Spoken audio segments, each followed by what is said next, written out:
everyone. Thank you for the opportunity to talk with you today. 大家好，新年快乐。我只会讲普通话，不会讲广东话。希望你们可以明白我讲的。我在来 Duke 之前，曾经在纽约的 HSS 做风湿科的 fellow。今天很高兴有这个机会跟大家分享一些关于红斑狼疮的治疗。Before I came to Duke, I was a fellow at HSS, and today I'm grateful for the opportunity to talk to you about lupus treatments. Okay, this is a brief overview of my talk today. I will start by briefly comparing Western and Chinese medicine. I will then discuss the general principles of lupus treatment based on Western medicine and give an overview of different Western medications used for lupus. I will then talk about traditional Chinese medicine and other supplements for patients with lupus, and end with the research study I did to understand the use of Western and Chinese medicines among Chinese American patients with rheumatic diseases. 我今天想简单的讲述一下中西医对狼疮病认识的差别，然后简单的讨论一下狼疮病西医治疗的一般原则，还有西医治疗狼疮病的常用药物，然后我会讨论一下中医对狼疮病患者的辅助治疗。最后，我会分享一下我做过的一项风湿病患者用药的调查。这个调查的重点是了解美国华裔风湿病患者使用中药和西药的情况。Before I get into my presentation, I should clarify that I am trained in Western medicine and not in Chinese medicine. But I'm culturally familiar with the use of Chinese medicine from growing up in China. 在我开始讲这个之前，我想先澄清一下，我没有接受过中医培训，只有接受过西医培训。所以我对中医的了解呢是比较初步的认识，但是因为我童年生长在中国，所以在文化上对中医有一定的了解。而且我知道中医有很多的价值，值得更深入的研究的地方。I will make some distinctions between Western and Chinese medicine here on a high level based on my understanding. 所以在这里，根据我的理解，对西医和中医做一些简要的区分。So in Western medicine, disease is caused by abnormalities in molecules, cells, and organs, and the goal of treatment is to correct what is wrong in the molecules, cells, and organs. And evidence for what treatment works is generated based on scientific standards. 在西医中，疾病是由分子、细胞和器官的异常引起的，所以治疗的目的呢是纠正这些异常。治疗有效的证据是根据长期研究积累所建立的科学标准产生的。In comparison, in Chinese medicine, disease is caused by an imbalance in the body. So the goal of treatment is to restore that balance, and evidence for what treatment works is generated based on a doctor's experiences with many patients over time. 相比之下，在中医中，疾病是由身体失衡引起的，因此治疗的目的呢是恢复阴阳平衡以及调理脏腑。诊断和治疗是基于医生长期以来对许多患者的观察和经验得出的。And so in Western medicine, although patients with lupus may have different symptoms, they all have the same disease. But in Chinese medicine, each patient with lupus may have a different type of imbalance.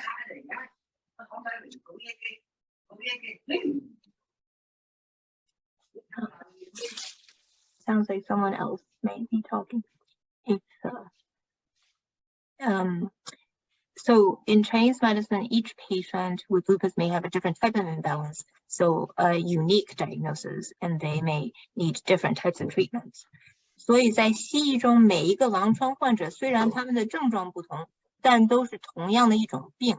但是在中医中呢，每一位狼疮患者可能是有不同类型的失衡，和独特的诊断，需要独特的治疗方法。And before I get into specific Western treatments for lupus, I want to use an analogy that I learned from another doctor to get everyone on the same page about lupus. 在我开始具体讲狼疮病西医治疗之前，我想用一个比喻，让大家首先认识一下系统性狼疮病。We know that lupus is an autoimmune disease, meaning the immune system, instead of just fighting off infections, is uncontrolled and is fighting your own body. 我们知道狼疮病呢是一种自身免疫性疾病，这个意味着你的免疫系统除了抵抗外来的感染之外，它还在抵抗你自己的身体。So in this analogy, the forest is your body and the fire is your immune system. So in a healthy person, the fire is only used for good, like cooking a meal.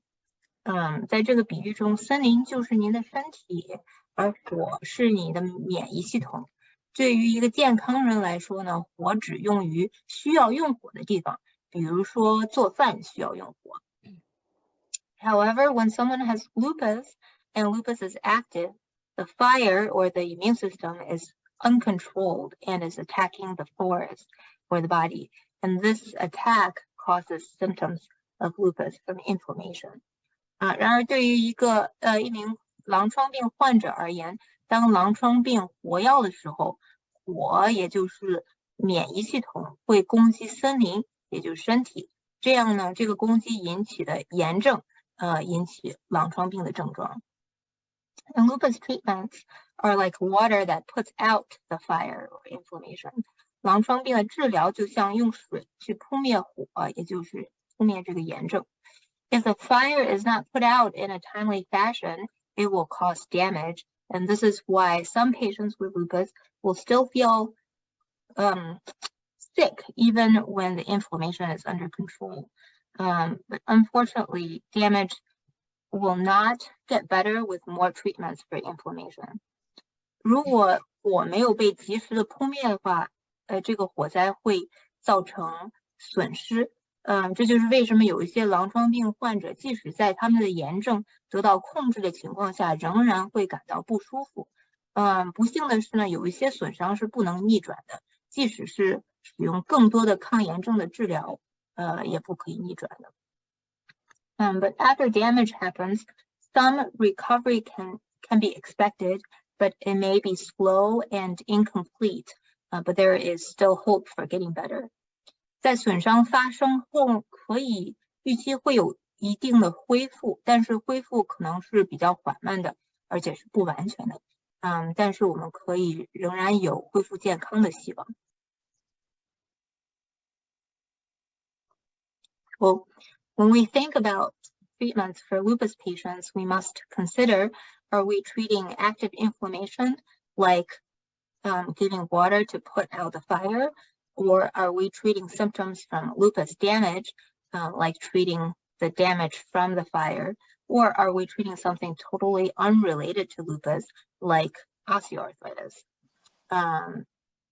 所以当我们考虑如何治疗狼疮病患者的症状的时候，我们必须考虑我们治疗的是炎症，就像是需要扑灭这个森林火灾一样，还是我们在治疗狼疮损伤的症状，就像是这个已经被烧过了的森林，或者是我们需要治疗的是与狼疮无关的疾病，比如说是骨关节炎。For example, all of these reasons can cause a lupus patient to have joint pains, but the treatment will be different depending on the cause of the joint pains. 举一个例子，所有的这些原因都可能会导致一个狼疮病患者出现关节痛，但是不同的原因引起的症状呢，治疗的方法会有差。If it's inflammation causing the symptoms, then the goal of treatment is to control that inflammation, prevent damage from inflammation, while at the same time minimize side effects from the medications. 如果是症状是狼疮炎症引起的，那么治疗的目的呢，就是控制炎症，并且预防炎症所造成的损害，同时尽量减少药物的副作用。Having said that, this is a table I made of the most common Western medicines used for lupus. I will go through one by one and give you a general overview of why your rheumatologist may recommend a certain type of medicine, its possible side effects, and how to minimize those side effects.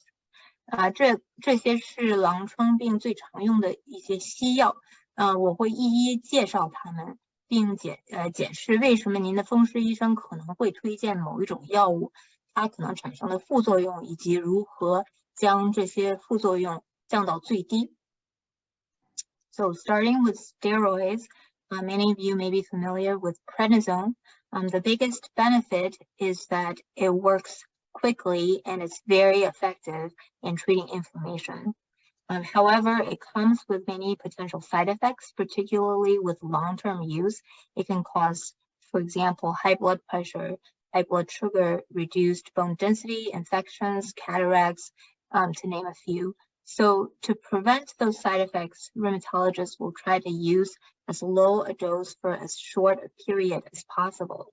And if you have been on steroids for a long time, you may also need to have a bone density scan checked. 从类固醇开始，大家可能比较熟悉的是 prednisone。prednisone 最大的好处就是它起效比较快，而且对治疗炎症非常有效。但是它有许多潜在的副作用，尤其是长期使用会有比较多的副作用。它可能会导致高血压、高血糖、骨密度降低，感染和白内障等等。因此，为了预防副作用，您的风湿科医生会尝试在尽可能短的时间内使用尽可能低的剂量。如果您长期服用类固醇，您可能还需要检查一下骨密度。Next are anti-malarials. The most commonly used one is hydroxychloroquine or Plaquenil. You're probably also familiar with this one. This is a medication we want almost all lupus patients to take because it works well for skin and joint disease. It also prevents lupus flares, heart disease, major kidney and nervous system damage. It's a fairly safe medicine. The most common side effect is that it can cause some GI irritation when you first start on the medicine, but usually that gets better for most people. Using it long-term, there's also a small risk for affecting the retina, which is the back of the eye. And to prevent that side effect, we recommend all patients to get a Plaquenil eye exam every year, which includes special tests like visual field testing and a test called OCT, optical coherence tomography, which takes pictures of the retina. These tests are very good at catching any side effects on the eye early and to prevent any negative effects on vision. 下一类药是抗疟药，最常用的一种是 Plaquenil。这是一种我们希望几乎所有狼疮患者都可以服用的药物，因为它有很多的好处，它对皮肤和关节疾病非常有效，而且还可以预防狼疮发作、心脏病、肾脏和神经系统的损伤。这是一种比较安全的药物。最常见的副作用呢是刚开始服药的时候可能会引起一些肺肠道的刺激，但是对大多数人来说，这个情况会好转。长期使用它会有影响视网膜的风险，但是这个风险不是很大，而且呢这个风险是可以预防的。我们建议所有的患者每年接受一次全面的眼科检查，其中包括特殊检查，比如说视野检查 （visual field testing），还有一种叫 OCT 的那个 test， 它是可以拍摄视网膜照片的一个扫描。这些测试是非常有效的，而且可以及早的发现任何这个药物引起的眼部的副作用，并且防止对视力产生的负面影响。The third big category of medicines are immune suppressants. These are mostly oral medications. If your lupus is still active despite taking Plaquenil, your doctor will most likely start you on an immune suppressant depending on what kind of symptoms you're having. And each medication is different in what they're used for. Some are great for skin and joint disease. Some are great for kidney or other organ involvement in lupus. And each medicine also has a different side effect profile. In general, because they're pills, they can irritate the stomach. And all of these medications require regular blood monitoring for blood counts, kidney and liver functions. Some of the medicines may require blood pressure monitoring. Most of these medicines, except for azathioprine, are not safe for use in pregnancy. So we recommend women in their reproductive years to be on effective birth control while taking these medicines. And because these medicines suppress the immune system, we also recommend that you get all the necessary vaccines and take precautions to prevent infections. 第三大类药物呢是免疫抑制剂，这些主要是口服药。如果 Plaquenil 对您的狼疮病效果不够好的话，您的医生很可能会使用这些免疫抑制剂。具体哪一个药呢，取决于您的症状类型。每一种药物的用途各不相同，有一些会比较适合治疗皮肤和关节疾病，有一些比较适合治疗狼疮对肾脏或者是其他器官的影响。每一种药物也有不同的副作用。一般来说呢，因为是口服药，都有可能会刺激到胃，而且这些药物都需要定期的血液检查，包括监测血细胞、肾脏和肝功能。这些药物可能需要有一些药物还可能需要监测血压，但是副作用一般不是很大。除了 azathioprine 以外，大多数药物在怀孕期间使用是不安全的，所以我们建议女性服用这些药物的时候进行有效的避孕。由于这些药物会抑制免疫系统，我们还建议您接受必要的疫苗和预防感染。And the last big category is biologic medicines. These are typically given through the IV or subcutaneous injections. And like immune suppressants, biologics are used when lupus is not controlled with just Plaquenil. And like immune suppressants, different biologics are chosen to treat different lupus symptoms. They're generally well tolerated, but infection is a risk, so it needs to be monitored regularly, and getting vaccinated is important. Some patients may have, when they get an infusion, reaction, but there are medicines you can use to prevent that. We don't know much about the safety of these medicines in pregnancy, so birth control use is again important while on these medicines. 最后一大类药物是叫生物制剂，这些通常是静脉或者是皮下注射的药。与免疫抑制剂一样，当狼疮不能仅用Plaquenil控制的时候，可以使用生物制剂。具体哪一个生物制剂呢，取决于您的症状类型。它们通常有比较良好的耐受性。像其他的像免疫制剂一样，感染是一种风险，但是风险不是太大。因为这个呢，因为感染是一个风险呢，所以定期的监测和接种疫苗是很重要的。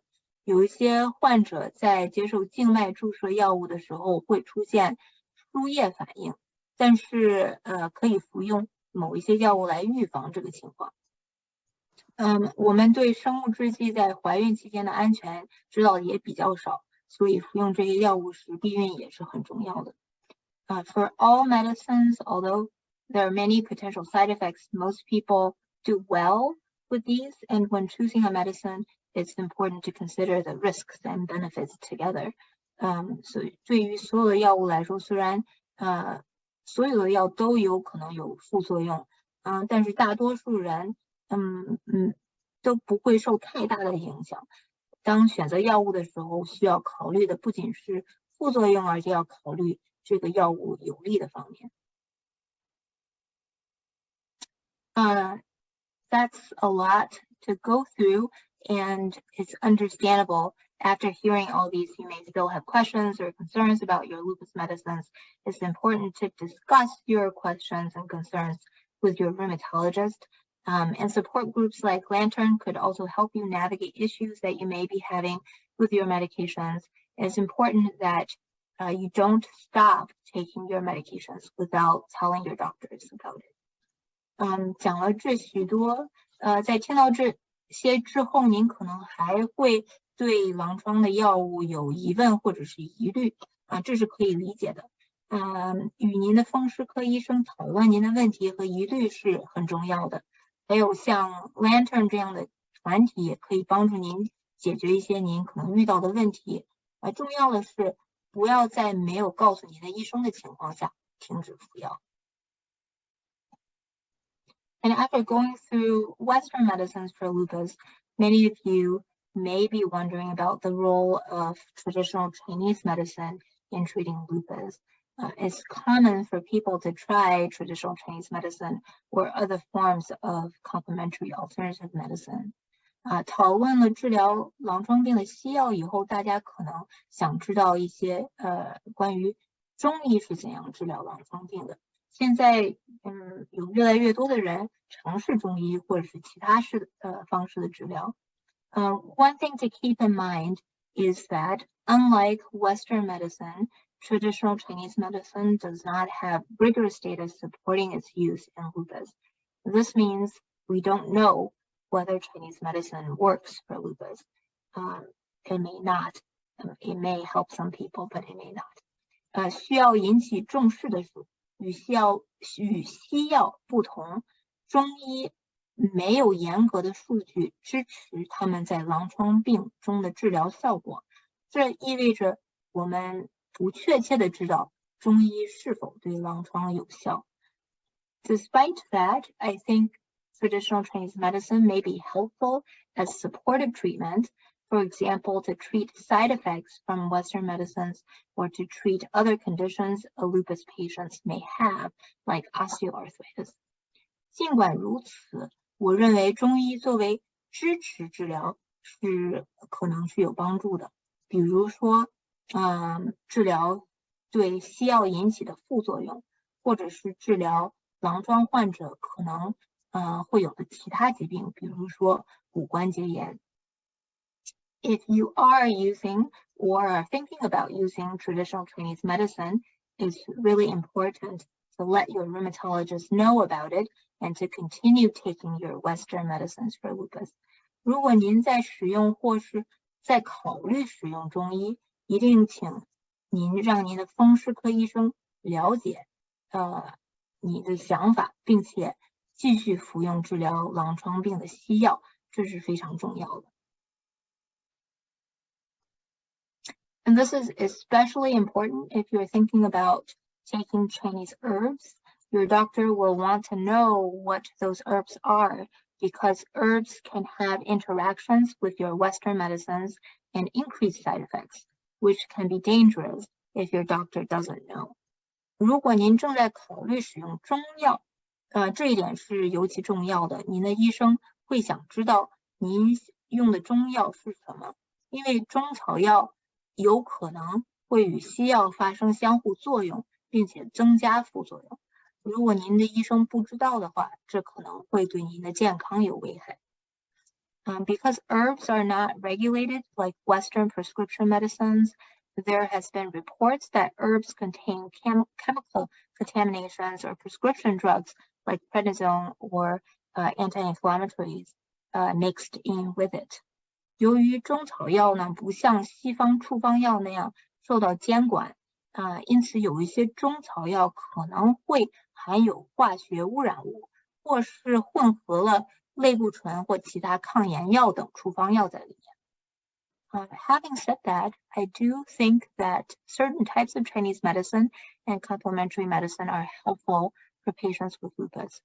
话虽如此，我仍然认为某一些类型的中医对狼疮患者会有帮助。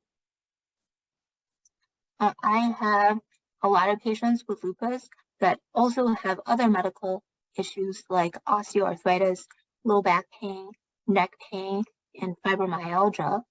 Although these conditions are not directly related to lupus, they can really affect one's quality of life. 我也有一些狼疮病人，他们还患有其他的疾病，比如说骨关节炎、腰痛、颈椎病，还有纤维肌痛。虽然这些情况与狼疮没有直接的关系，但它们会很明显的影响一个人的生活质量。And acupuncture, massage, tai chi, and yoga have all been shown to be quite effective for these conditions.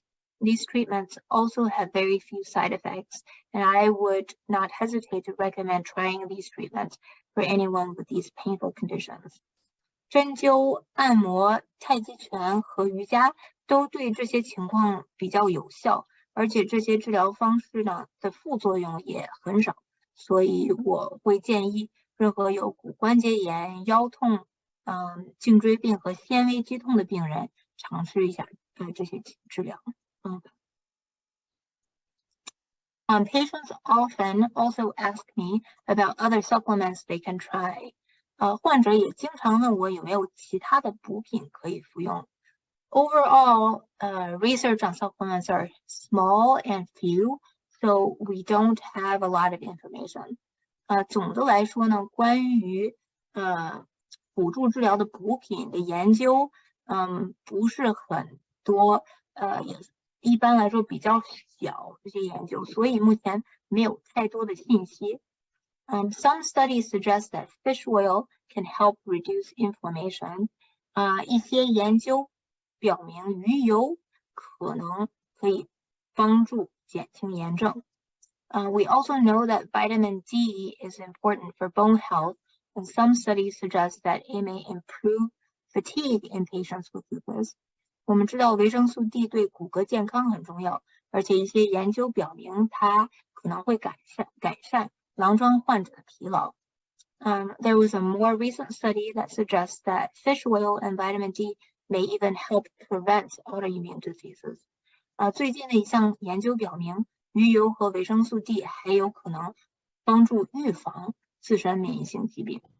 So overall, I think fish oil and vitamin D are safe supplements to try, particularly if you have a low vitamin D level. 所以我觉得鱼油和维生素 D 呢是比较安全的补品，特别是如果您缺乏维生素 D。Turmeric is another supplement you may have heard about. It may help reduce inflammation, but can also cause potential side effects like increased stomach acid and kidney stones. So some experts recommend against trying turmeric. 姜黄是您可能听说过的另一种补品，它可能有助于减少炎症，但也会引起一些副作用，比如说胃酸增加和肾结石等等。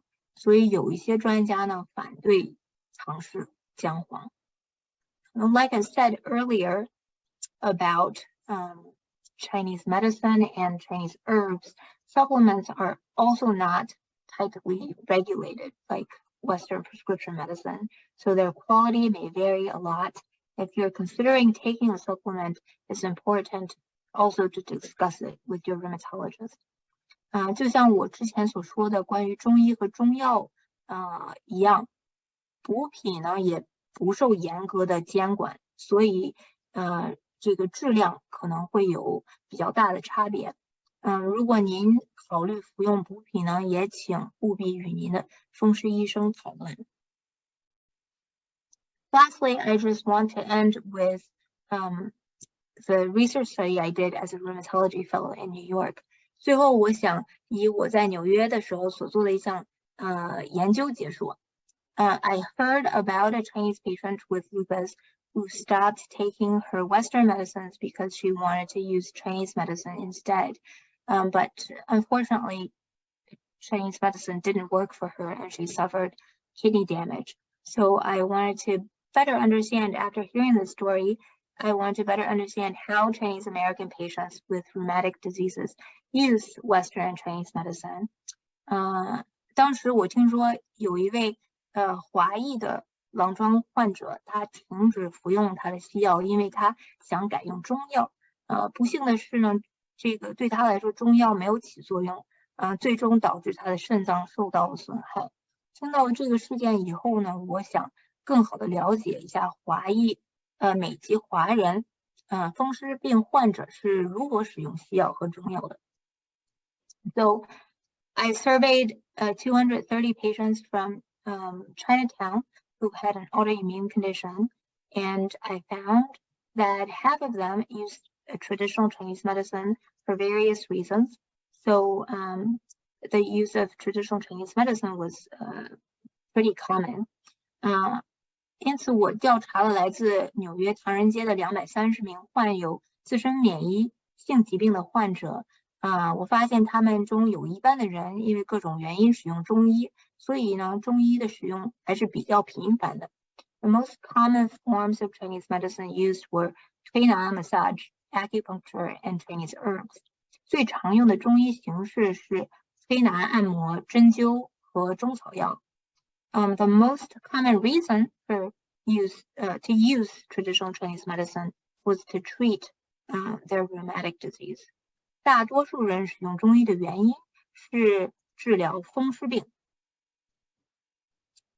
But only 30% discussed their use of traditional Chinese medicine with a rheumatologist.